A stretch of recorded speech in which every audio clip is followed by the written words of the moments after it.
After years of abuse from my in-laws, my husband finally took their side and told me I was unworthy of being part of his family.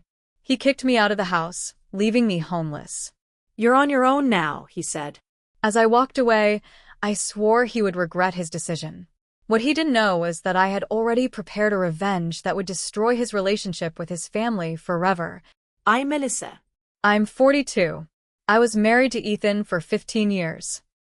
We lived in Raleigh, North Carolina, and I worked as a nurse while he climbed the corporate ladder in finance. We met when I was 25. I was finishing up school and working weekends at a bookstore where he came in every Saturday for a coffee and a paperback. He flirted. I blushed. It was sweet in the beginning. I wasn't his type, or so his friends liked to joke. I didn't come from money. My dad worked in a factory, my mom cleaned houses. I put myself through school. I didn't know the right wine or the right tennis club. But Ethan said none of that mattered. He said he liked how real I was. His family hated that. They were old Raleigh money. His dad, Paul, owned part of a construction firm.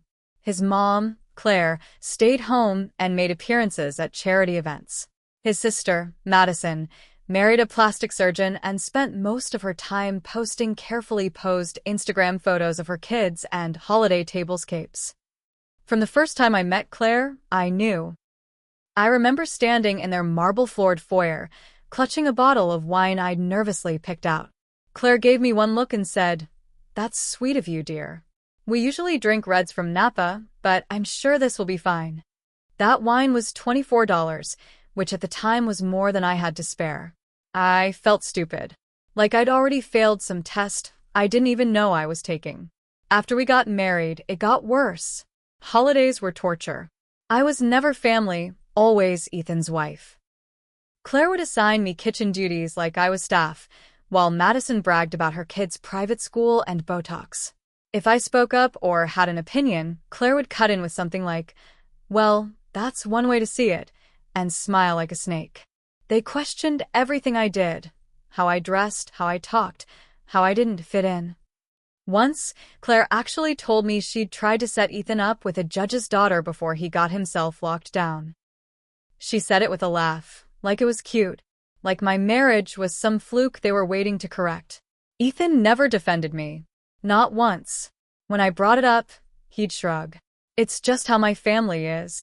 Or worse. "Why do you let them get to you?" Like I was the problem. But I stayed. Because I thought if I loved him enough, maybe someday he'd stand up for me. Maybe I'd be accepted. Maybe I'd matter. Then last year, everything shifted. Ethan got promoted to VP. Suddenly he was flying first class, schmoozing clients, getting invited to galas. Claire was thrilled. She started calling him darling again, like she hadn't ignored him for years. She told everyone how proud she was. My Ethan, the executive. But the better things got for him, the worse they got for me. He started coming home late.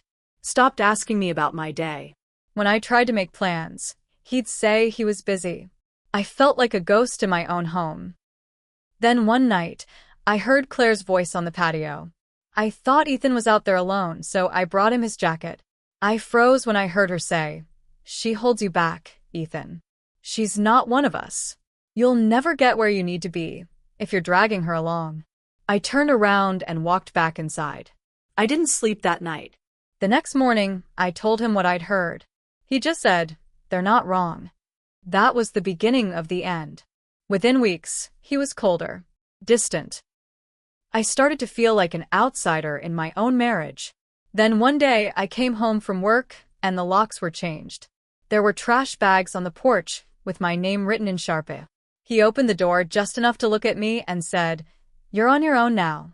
No warning. No discussion. Just over. I had nothing. He'd convinced me years ago to let him manage the finances. Said it made sense since he was the one with the business background. I trusted him. My name wasn't even on the house.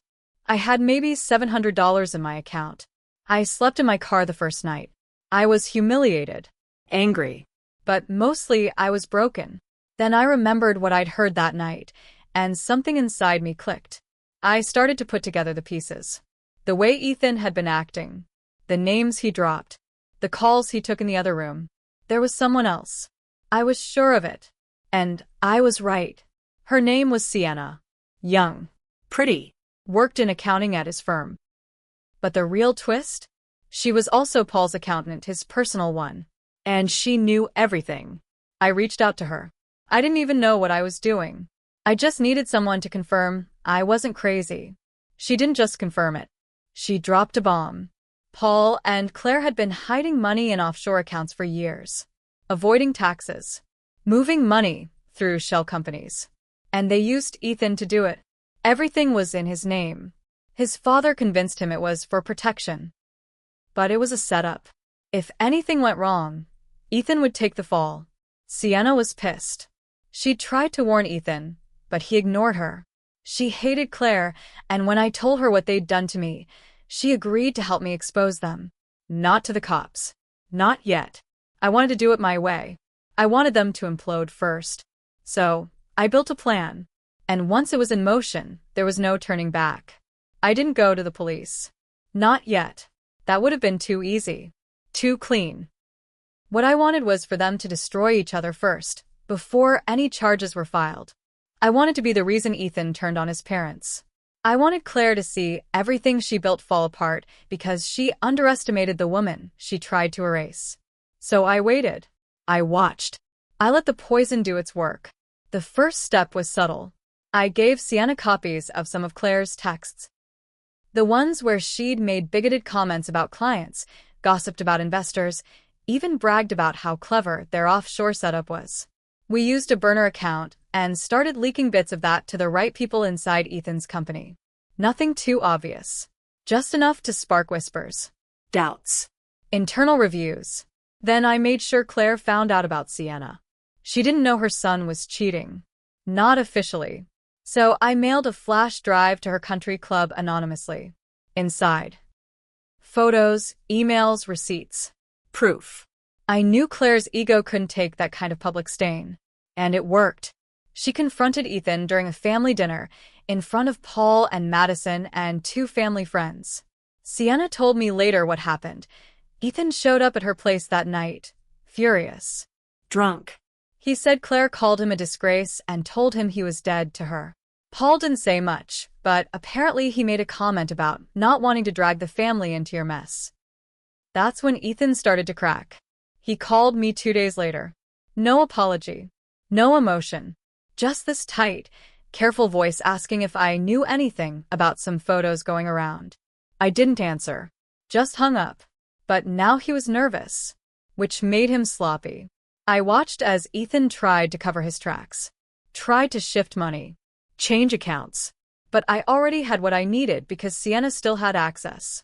Every transfer, every signature, every late-night call to their shady attorney. Documented. Archived. Ready. Then came the breaking point. Ethan was hit with a letter from the IRS. Someone had filed a whistleblower report. Not me. Not yet. But I knew who it was, Sienna again. She'd sent just enough to trigger a red flag. Enough to make them start digging. Now Ethan was on edge. Claire was calling him non-stop. Paul stopped taking his calls altogether. And then Madison, his sister, stabbed him in the back. I didn't expect that part. She had a secret of her own. Paul had been moving some of that hidden money into a trust fund for her kids. Not Ethan's. Just hers. Claire signed off on it. Madison found out Ethan was being set up as the fall guy and ran straight to Paul, demanding more money, or she'd tell everything. Sienna got that conversation on audio, and I made sure Ethan got a copy. He lost it. Called Claire. Screamed at her. Told her she used him, ruined him, that he was done protecting their legacy. Claire, true to form, called him weak. Said if he hadn't chased trash like me, none of this would have happened. So he did the one thing I never thought he'd do. He called me again. But this time he sounded broken. He asked to meet. Said he needed help. Said he should have listened. I let him sit there in that cafe, across from me, pale and sweating, desperate. He said he might go to prison. That his career was over. That Madison turned on him. that Claire was pretending she didn't know anything. "I didn't mean for this to happen," he said. "You said I was unworthy," I told him. "You left me on the sidewalk like garbage." He looked down. No answer. I told him I could make it stop. That I had the evidence that could protect him. Evidence of what Paul and Claire had really done. That I could clear his name. He leaned in like a drowning man. Then I smiled. And walked out. I didn't stop until I hit the parking lot. And then I cried, not because I pitied him, but because after all these years I finally felt like I won. But it wasn't over yet. Because next I was going to take everything they had. Just when I thought I had them cornered, something unexpected happened. Claire went silent. No more calls, no social posts, no charity appearances. It was like she vanished. Even Sienna couldn't get anything from a company grapevine. That's when I knew something was off. Claire wasn't the type to hide. She was the type to double down even when sinking. Then I got a call from a block number. It was Claire. Her voice was calm, eerily calm. She said she wanted to meet. Alone. I almost didn't go. But curiosity got the better of me. I met her in a park, of all places. Just Claire, sitting on a bench like any other aging woman with too much history on her face. She said she knew I had enough to burn them all. "I misjudged you," she said. "I thought you were weak." Then she offered me money. Not hush money. Settlement money. She said if I handed over everything, documents, recordings, even the whistleblower contact, she'd wire $750,000 into an offshore account of my own. Untouchable. Tax-free. She'd even throw in a condo she owned under a shell company in Asheville. I didn't say a word. She kept going. Take it. Walk away. Start over. Then came the twist I didn't expect. She told me Ethan was going to flip. He's giving them Paul, she said. My husband. He's working with a federal lawyer. That stopped me cold. Ethan was flipping on his father? Claire said she was trying to protect what was left. That if I leaked more, it would expose her, too. That she didn't care about Paul anymore, just her legacy. She said if I didn't take the deal, she'd burn me down with them. I left without answering. I didn't sleep that night. Because if Ethan was flipping, that meant he was trying to make himself the hero. The victim. Trying to erase what he did to me so he could get a deal and walk away with his reputation. I couldn't let that happen. Sienna and I met again. She confirmed it. Ethan had contacted a federal prosecutor. He was already feeding them documents, carefully edited ones. Ones that made Paul look like the architect, and him like the innocent son who was just following orders. He was trying to rewrite the story. So, I changed my plan. I didn't want revenge anymore. I wanted control. I reached out to Madison. Yes, her. I knew she hated Claire. And now she hated Ethan too. Especially after he tried to cut her out of the trust. I showed her the files. The audio. The photos. I told her I had proof Claire funneled money through a fake foundation using Madison's oldest son's name as a beneficiary. That if this ever went public, it wouldn't just ruin Claire. It would drag Madison's entire family into a federal mess. She panicked. And she flipped. Madison agreed to testify, in writing, against Claire and Paul and Ethan. In exchange for immunity, I packaged the entire file. Every recording. Every document. The full family conspiracy. 3 generations of fraud, betrayal, and cover-ups. And I sent it to the federal office Ethan was working with. But not under my name. Under Madison's. Let her be the deliverer of the knife. Because when this explodes, and it will, they won't even see me. They'll only see each other. And Ethan? He'll realize he was never the victim. Just another pawn in a family built on lies. I'm not done yet. Not even close. The fallout came fast. Faster than I expected, honestly. 2 weeks after Madison submitted the file to the feds, Ethan's office was raided.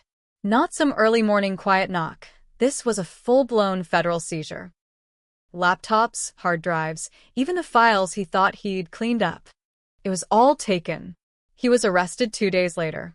I watched the footage on the local news.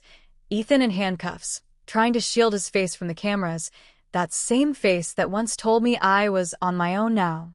He looked small, not just physically, but in every way. His power was gone. The charges? Financial fraud, white fraud, conspiracy, money laundering, obstruction. But the real twist came when Paul's name was publicly listed in the indictment. Ethan had tried to offer up his father, but he was too late. Madison's statement hit harder. She had documents he didn't have, evidence he never knew I'd collected. And the best part? His version of the story didn't match hers. That made the feds think he was lying. So they stopped negotiating. Claire's nightmare became reality. Her husband, facing 12 to 20 years. Her son, 8 to 15. Her daughter, immunity but socially exiled. Every one of her friends at the club dropped her the moment her name hit the local papers. But Claire, she lost the most. Because during the investigation, the IRS dug up her fake charities, her offshore art purchases, her donations to shell accounts that led straight back to Madison's trust. She was indicted separately. Her reputation shattered overnight. Charities pulled her name off boards. Foundations disavowed her. She sold the Asheville condo, sold the lake house, sold everything that had her name attached. I made sure of that, because I used the rest of my files to contact every business and nonprofit she was connected to. Sent polite, anonymous letters. As someone concerned for your organization's integrity, I thought you'd want to know. Every scandal broke publicly. In waves. Ethan tried to reach out to me again. From jail. He had his lawyer send a letter asking if I'd testify on his behalf. To paint him as someone manipulated by his parents. Someone who didn't know what was happening. I didn't respond. But I sent the lawyer something else. A copy of the audio where Ethan told me, just weeks before kicking me out, "My family comes first. You were just someone I had to settle for." Let the jury hear that. Let them know exactly who he was. The trial didn't even get that far. Ethan pled guilty. So did Paul. Claire fought it, of course, but the evidence buried her. All three are serving time now. Sienna got immunity too. She left Raleigh, moved to Oregon. Last I heard, she's running her own accounting firm. She texted me once. "You really did it." Yeah, I did. But I didn't walk away rich. I never took Claire's money. I wanted something they couldn't buy back, dignity. I took back control of my life. I found a job again. Saved. Bought a little house of my own in Durham. Nothing fancy. Just mine. For the first time in years, I sleep without fear. And every so often, I drive past the old neighborhood. The house Ethan kicked me out of was sold. A young family lives there now. Swings set in the yard. Christmas lights up in November. I don't cry when I see it. I smile. Because the man who threw me out? He wakes up every day behind bars, surrounded by concrete and men who don't care what his last name is. And the mother who thought I was unworthy? She spends her days in a prison library, hiding from the world she once ruled. As for me, I was never unworthy. They were just too blind to see it. And now, they live with the cost of that mistake, every single day.